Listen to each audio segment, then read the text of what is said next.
होली भक्ति प्रेम और चमत्कार की अद्भुत गाथा। वृंदावन से कुछ ही दूरी पर बसा आनंदपुर गांव अपनी आध्यात्मिकता और प्रेममय वातावरण के लिए प्रसिद्ध था।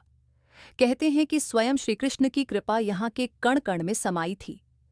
जैसे ही फागुन का महीना आता, यहाँ के लोग होली के उल्लास में डूब जाते।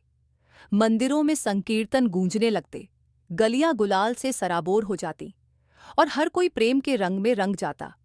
इस गांव में एक निर्धन बालक था, माधव। उसकी उम्र केवल 10 वर्ष थी, लेकिन उसकी भक्ति अपार थी। वह कृष्ण का अनन्य भक्त था और दिन रात बस उनकी लीलाओं में डूबा रहता था। उसकी मां कमला अपने बेटे की भक्ति से प्रसन्न थी, लेकिन उसकी निर्धनता उसे कचोटती थी। हर साल होली पर गांव के लोग पकवान बनाते, महंगे रंग लाते और उत्सव धूमधाम से मनाते। लेकिन माधव के पास इतने साधन नहीं थे। फिर भी वह कभी शिकायत नहीं करता। वह माँ से कहता, माँ, कृष्ण को तो केवल प्रेम चाहिए। अगर मेरे पास कुछ नहीं भी है तो भी मैं उन्हें अपना मन अर्पित कर सकता हूँ। इस बार होली विशेष थी। गांव के मुख्य मंदिर में विशाल उत्सव का आयोजन किया गया था। बाबा द्वारिकानाथ, जो मंदिर के मुख्य पुजारी थे, उन्होंने घोषणा की थी कि इस बार श्रीकृष्ण के लिए भव्य रंगोत्सव होगा, जिसमें गांव के हर भक्त को अपने प्रियतम को अर्पण करने के लिए कुछ न कुछ लाना होगा। लोग उत्साहित थे। किसी ने गुलाल खरीदा, किसी ने पकवान बनाए, तो किसी ने फूलों की मालाएं तैयार की। लेकिन माधव के पास देने के लिए कुछ नहीं था। होली से एक दिन पहले माधव जंगल चला गया।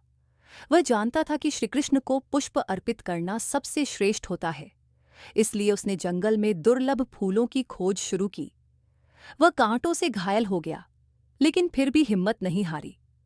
घंटों भटकने के बाद उसे कुछ सुंदर जंगली फूल मिले, जो अद्भुत सुगंध फैला रहे थे। उसकी आंखें खुशी से चमक उठीं।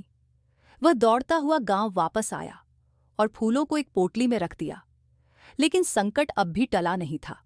गांव में कुछ दुष्ट लोग थे, जिन्हें माधव का यह भक्ति भाव पसंद नहीं था।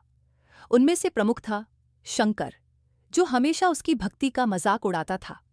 उसने माधव को फूलों की पोटली ले जाते हुए देख लिया और हंसते हुए बोला, अरे, तुम इतने महान भक्त हो और बस ये साधारण फूल ही चढ़ाओगे?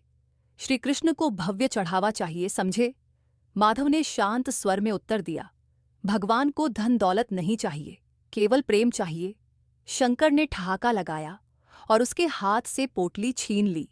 देखते हैं तेरे फूल कितने अनमोल हैं। उसने पूरी पोटली जमीन पर फेंक दी और सारे फूल पैरों से कुचल दिए। माधव की आंखों में आंसू आ गए। वह कांपती आवाज में बोला, तूने मेरा चढ़ावा नष्ट कर दिया। अब मैं अपने कृष्ण को क्या अर्पित करूंगा? शंकर हंसते हुए चला गया। माधव वहीं जमीन पर बैठकर रोने लगा। लेकिन तभी एक वृद्ध व्यक्ति वहां आया। उसकी आंखों में करुणा थी। उसने माधव के आंसू पोंछे और कहा, बेटा, सच्ची भक्ति किसी वस्तु पर निर्भर नहीं करती। तुम प्रेम से अपने हाथ जोड़कर प्रार्थना करो, वही कृष्ण के लिए सर्वोत्तम अर्पण होगा। माधव ने उसकी ओर देखा। वह कोई साधारण व्यक्ति नहीं लग रहा था। उसकी आंखों में अपार ज्ञान था। उसका चेहरा तेजमय था। लेकिन जब माधव कुछ पूछता, उससे पहले ही वह वृद्ध व्यक्ति अदृश्य हो गया। अगले दिन पूरा गांव होली के रंगों में डूबा हुआ था। मंदिर के आंगन में हजारों लोग एकत्र हुए थे। बाबा द्वारिकानाथ कीर्तन कर रहे थे, भक्तजन नृत्य कर रहे थे और श्रीकृष्ण की मूर्ति पर गुलाल और अबीर चढ़ाया जा रहा था। हर भक्त अपनी भेंट लेकर आया था। कोई चांदी के बर्तन में गुलाल ला रहा था, कोई केसर मिश्रित रंग अर्पित कर रहा था। लेकिन माधव खाली हाथ था। वह चुपचाप मंदिर के द्वार पर खड़ा रहा। जब सभी भेंट अर्पित कर चुके तो बाबा द्वारिकानाथ बोले, क्या कोई और है जो श्रीकृष्ण को अर्पण करना चाहता है? माधव ने कांपते हुए हाथ उठाया। सभी उसे आश्चर्य से देखने लगे। शंकर हंसते हुए बोला, देखते हैं ये निर्धन बालक क्या भेंट लाया है। माधव मंदिर के गर्भगृह के पास पहुंचा। उसने अपनी आंखें बंद कीं और हाथ जोड़कर प्रार्थना करने लगा, हे मेरे कृष्ण, मेरे पास आपको देने के लिए कुछ नहीं बचा, लेकिन मेरा मन, मेरी आत्मा और मेरी भक्ति आपकी है। कृपया इसे स्वीकार करें। तभी पूरे मंदिर में एक दिव्य प्रकाश फैल गया। घंटे घड़ियाल अपने आप बजने लगे, हवा में सुगंधित बयार बहने लगी। लोग चकित रह गए। मंदिर के गर्भगृह से एक चमत्कारी दृश्य प्रकट हुआ। स्वयं श्रीकृष्ण बालक रूप में प्रकट हो गए। उनके सिर पर मोर मुकुट था, उनकी आंखों में करुणा थी और उनके होठों पर मंद मुस्कान थी। उन्होंने माधव के सिर पर हाथ रखा और बोले, माधव, तेरा प्रेम ही सबसे बड़ी भेंट है। होली केवल रंगों का त्योहार नहीं, ये हृदय के रंगों की होली है। जो प्रेम से रंगा हो वही मेरे सच्चे भक्त हैं। ये देखकर सभी लोग स्तब्ध रह गए। शंकर और अन्य लोग, जिन्होंने माधव का उपहास किया था, भूमि पर गिर पड़े और अपनी गलती के लिए क्षमा मांगने लगे। श्रीकृष्ण ने अपने हाथ से हवा में एक मुट्ठी गुलाल उड़ाया और वह रंग मंदिर में चारों ओर फैल गया। वह रंग साधारण रंग नहीं था, उसमें प्रेम, भक्ति और आशीर्वाद की शक्ति थी। जो भी उस रंग से रंजित हुआ, उसका हृदय शुद्ध हो गया। गांव के सभी लोग आनंद में झूम उठे।